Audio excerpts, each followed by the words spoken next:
Hello and welcome to this another episode of Editors Roundtable, where we bring you the overall perspective of the developments that shaped this particular week. And needless to say, the one thing that is making headlines as of now is Prime Minister in Italy. The way he is meeting with all the state heads, charting out the way ahead for not just the world, but also making India's path also very solid and secure as far as the international foray is concerned. Joining us today is Shruti Sarkar. You have seen her analyzing the business and the markets, but today she will be sharing with us the importance of India's diplomacy in the times of war, in the times of peace, and even beyond. Keshav Karnav, you have seen him as the editor of oneindiahindi.com. And here he is with us, also sharing the insights on the international affairs. And last but not the least, Ritesh Ghosh, all the way from Kolkata, Didi's land, as I fondly call it. Ritesh, thank you so much for joining us all the way from One India, Bangla. Shruti, let me begin with you first. Prime Minister Modi's outreach to these nations, especially when India is not part of the G7, not the signatory as well, but India has a definite space. What do you think that makes India, Prime Minister Modi, so much liked and irreplaceable, I would say, in gatherings like these, in world forums like these? Thank you for the question, Pankaj. Now, Narendra Modi has a very strong position here. Although India is not part of G7, our Prime Minister is kind of the bridge between G7 and other countries. There are a few other South African countries also Mhm. invited to the G7 summit. Um, Right. and as of now, while talks about Russia-Ukraine war and Gaza war was important, I think the focus has shifted to China. That Mhm. how China is To basically China. Okay. Haha, right, please. right.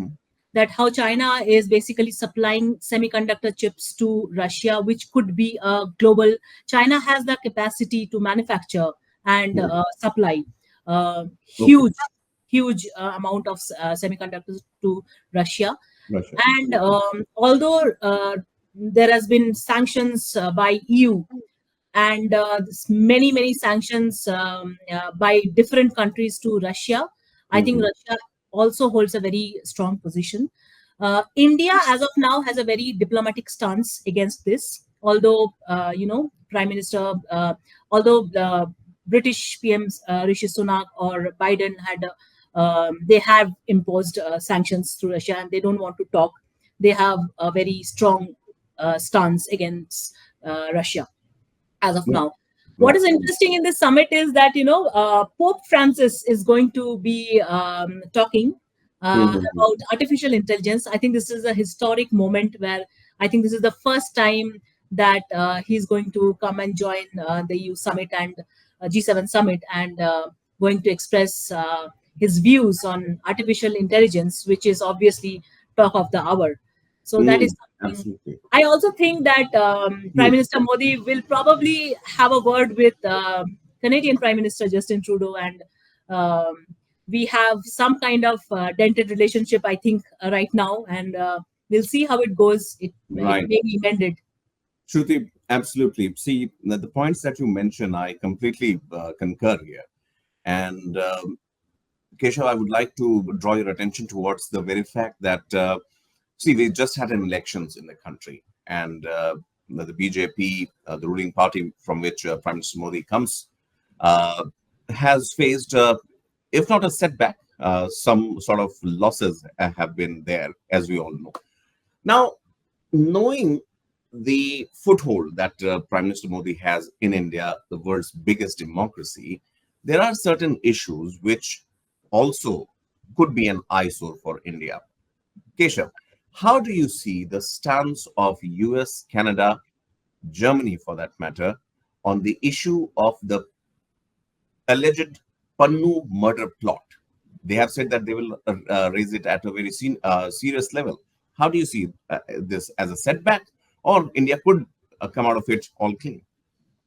No, definitely. See, first of all, I would start with saying that India is not a part of G7. Still, for the fifth consecutive time, India has been invited as a special, invitee to the G7 summit. G7 itself is a group of the most powerful countries in the world.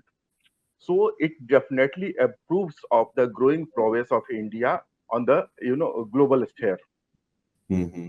When it comes to this Pannu related issue, definitely, I mean, US, the UK, I mean, for that matter, the Western world would Mm-hmm. put some pressure on India. But India, I think, in the leadership of Prime Minister Modi, is quite capable of coming out of it. Mm-hmm. In the same breath, I would like to bring your attention to the incident that happened in Italy in the backdrop of this G7 summit. Yes. The statue of Gandhi was defaced Mm-hmm. Before a few days ago, yes. just a few days ago. Mm-hmm. Prime Minister Modi and a special invitee to the summit. In parallel, he was meeting all the world leaders, the member country, the head of the member countries of G7. He met Zelensky. He met uh, he met Zelensky of Ukraine, not a part of G7, but he met Zelensky. He Yes. met German Chancellor. Chancellor, yes. He met Macron. But Mm-hmm. Indian Prime Minister did not have any meeting with the Biden. Canadian counterpart Trudeau. Mm-hmm. Somehow, it reflects the bitterness that the Yes, ruling the constitution in history, India is the facing G20 history is still inside. afresh. Yes, inside India, that somehow reflects at the G7 summit parallel side, parallel Right. side of G7 summit.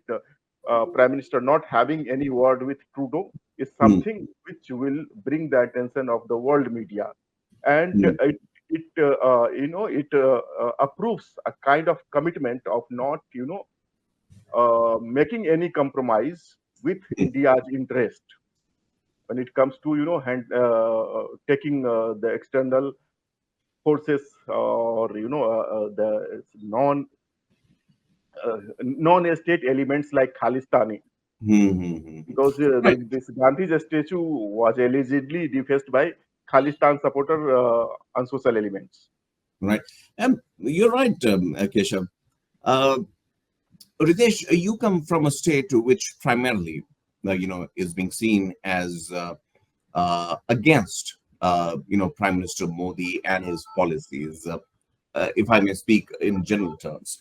Uh, for India, as of now, attending a G7 meet, there is a Pannu incident there. Then there is the Khalistani leader who was killed in Canada. That particular incident that Keshav was also mentioning is there. The animosity between India and Canada and how the US, the neighbor of Canada, might support Canada on its claims there.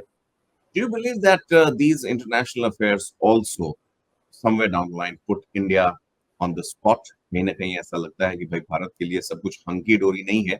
There are some challenges also. Yes, Pankaj, there are some challenges, of course, but as Shruti and Keshav ji also mentioning, Hmm. we have to keep in mind that over the past decades, the world's center of economic epicenter has shifted further. Mhm, mhm, So it is shifted further from west, and it will continue to slip further. mhm. So in this decade, in the next decade, India is going to be the stakeholder, if we like or don't Okay. like. India is going to take the Mhm, charge. So that is the main important thing. And whether it is G7, G8 or G20, the world leaders, the world other nations has to give India the value India is waiting for mhm, decades. So this is the main thing. And another thing, I just as Keshav ji was mentioning the political thing, I just want to add one thing. Like in this summit, mhm, see, if you see U.S. President Joe Biden is going there behind Donald Trump in many polls ahead of the November election. UK mhm. Prime Minister Rishi Sunak is not in a good track. Right. Same with Macron also, and even Modi also gone there not in a favorable position. Yes, they had gone the distance. They have Mhm. set the government, but still there is some shakiness in the lower leaders. And Uh, for that, and for that matter, Trudeau and Kishida also is going into elections. Elections. Yes, yes, absolutely, absolutely. Only safest position, I think, German Chancellor who is there. Yes, yes, yes, the most Recently inducted maybe a couple of years ago. Shruti, talking about the elephant in the room, China. You mentioned it in your initial conversation also that how China is supplying chips and semiconductors to Russia. Right. Now, this meeting of G7 comes at a time when two parts of the world are at war. You have Russia and Ukraine, and then you have Israel and Hamas also fighting. If we can pull in Iran, couldn't be wrong that as well. The question here is China too has its own rumblings with Taiwan, and Taiwan Of is one course. of the biggest. And now Philippines. And now Right now, Philippines. Philippines also in the troubled waters. So now the question here is, how does the world see these seven members who are the most powerful nations? Do they have the courage to call out China, or is it just a business interest that will topple everything and China would still remain on top? See, when there was trade war with China, with US-China trade war a few years back when Trump was president, Mhm. I don't really think that they could damage China's economy. Okay. Right. Now with there is a real estate crunch in China, but the kind of, if I could say that the kind of economy it is, Mhm. I think nobody can touch China for the next 5 years. Now, having said that, all these G7 economies, these countries, be it US, be it UK, be it Canada, their growth is slowing basically, and that is a sign that there may be recession in the coming years, right? So if that happens, and they have presumably they have very high interest rates as of now, plus their political stance, if I could call it shaky, maybe. Uh, Mhm. um, there are elections coming, there are uncertainties. As of now, China is a very, very big threat to the Okay. world, if I could say. Along with that, they are so what G7 has done is they have issued $50 billion loan to Ukraine, which is Right. which is how they are showing support to Hmm. Ukraine. However, Even NATO forces are on standby, not yes, yet moved. Yeah. yes.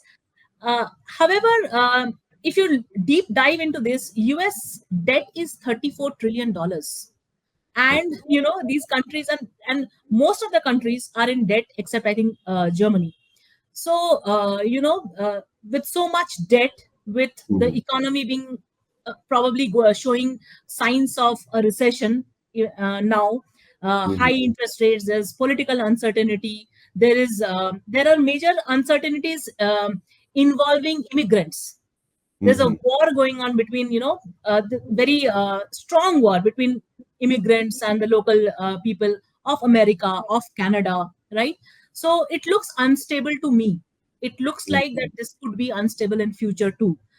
However, US election will be a big deciding factor, True. because if Trump comes to power, he can do anything, we all know. So Well, this certainly, Shruti, takes me to Keshav for one very quick answer here. Keshav, we have seen, Prime Minister Modi meeting both the US presidents at their tenures respectively, and both, welcomed India, warmly. Now, this time around, the uh, playground is different. It's not a Madison Square. It's not a no, or, a White House where you will have thousands of Indian diaspora lining up, and no one can deny for a fact that they are the potential voters. So no one wants to actually antagonize them. Here we are surrounded with different countries with different agenda, more of a level playing ground for all of them. What important aspects do you think that Prime Minister Modi and Biden, if at all the bilateral happens, if at all, until now we haven't seen the pictures, what are the issues do you think that both the countries need to address as of now? Definitely. I think, the meeting does not look likely, because Modi is supposed to fly back today itself by the Right. evening. But if at all it happens, then Mhm. I think Modi's point would, of course, be centered at the Asia Pacific, Mhm. especially the kind of aggression China has been showing time to time. Mhm. Definitely, Prime Minister Modi would uh, attempt to bring the US on Mhm. India's side. Right. Okay. Besides that, another discussion which is more likely, I presume, would be this Israel and Hamas thing, because Mhm. both the sides, Israel and Hamas, they are looking up to India, and particularly Indian Prime Minister Modi, and he Right. has been the one mastered in the art of bringing two opposite sides together. Mhm. Mhm. So it can True. happen. It can. Obviously. On top of that, this green card issue, I think, will be discussed heavily, because Right. Pope is delivering a speech on AI, and we have known and we have seen the power of India in the field of technology. Technological prowess of India is undeniable, and Mhm. the kind of talent we outsource to the US, all these things will be on the discussion table if it happens by any chance. But it does not look likely. Absolutely. So it's the soft power also from the H-1B visa side of the green card issues, and also the strategic part. Thank you so much, Keshav. One final question, Ritesh, and then we call it a day here. Uh, we have seen, Ritesh, in the past how these countries have responded to several issues, such as Russia, Ukraine war, for that matter, Israel and Hamas war as well. In this possible scenario where India could be seen as a peace, because what we saw in G20 in Delhi was remarkable to bring both Russia and Ukraine on the discussion table, not have any animosity, and also create a charter without pitting Russia and Ukraine against each other. Do you think that in a bigger scenario, India could be in a real world playing the role of a peacemaker, be it as far as Russia or Ukraine, or as close as in the Middle East? Yeah, definitely, Pankajji. Issues are there for G7. Even it is Ukraine conflict, Gaza, Israel-Palestine issue is there, Taiwan invasion is there, South China Sea, the issue that is persisting for over and over in the last decade. So Mhm. issues are there, and in all the issues, if we see, India played a very vital role being neutral. Even in Mhm. the Russia war Ukraine also, conflict. Mhm. India bought crude oil from Russia without hampering relationship with other countries. US was angry the first time, but India diplomatically handled well. So in this summit also, India's presence is there. Everyone will feel that India is there, though we are not part of G7, but still India has a big role to play in this summit Mhm. and in the coming years also. As Modi has a vision, or India as a country has a vision of entering into the Security Council or this G7 big summit members. So Right. we always see as a country with vision and Mhm. a country of a future power. Right, absolutely. And so we look at you also, the editors who are joining us from all the parts of the country. Thank you so much. Shruti, I know you have to rush very quickly to pick up your son from the football training session. One thing to sum up this show, now we saw a massive debacle at the Dalal Street on the penultimate day of June 4th when the results were out. Uh, how have the markets behaved so far? Have they recovered? Shall Keshav and I start counting our blessings once again at the Lal Street? The kind of messages and calls I got on June 4th Yeah. about, why is the market crashing, and this is not what we expected. And I was like, hold on to your, portfolio. Please don't make any rash decisions. And Mhm. today, again, market is at record high. So Okay. very soon, I think Nifty will touch 23,500. It's a market has regained, and probably by end of this year, Nifty will touch 25,000. So अच्छे दिन for markets, for, There's nothing. including bond markets and gold market, I is also have a probably question, Shruti. sure. So, are we on the road of 5 trillion economy? Yes, definitely. I was going to add that, Pankaj, that Okay. while diplomacy is one of the strongest forte we have as an economy, as a country, also we are showing resilience. We are very strong. GDP growth has been phenomenal, 8.2%. And if you see brokerage firms and credit rating agencies are all very optimistic about the economy. So Right. while the other so-called developed economies are slowing, I think India is capable of growing more, and India will still be the fastest growing economy in the world, I think, for the next 2 years at least. While the RBI will probably cut rates, and once inflation stabilizes a little. Absolutely. I think for the 7th or 8th time on the trot, RBI has kept the rates stagnant as of now. Yes, and Not- Shaktikanta Das, very informally said that we are not, we will not necessarily follow the Federal Reserve. Right, absolutely. US. Fed numbers are also out, or presumably going to be out soon, or they are out already. No, the Fed kept rates unchanged. Rates unchanged. All right. Thank you, Shruti. Well, on that bullish note, let me thank all our viewers and thank all our editors here for joining us. Shruti Sarkar from Good Returns, Keshav Karn from Oneindia Hindi, and Ritesh Ghosh from Oneindia Bangla. Thank you so much for joining us. We'll see you next week with the topics that dominated the week in our special show, Editors Roundtable on Oneindia. Thanks for watching.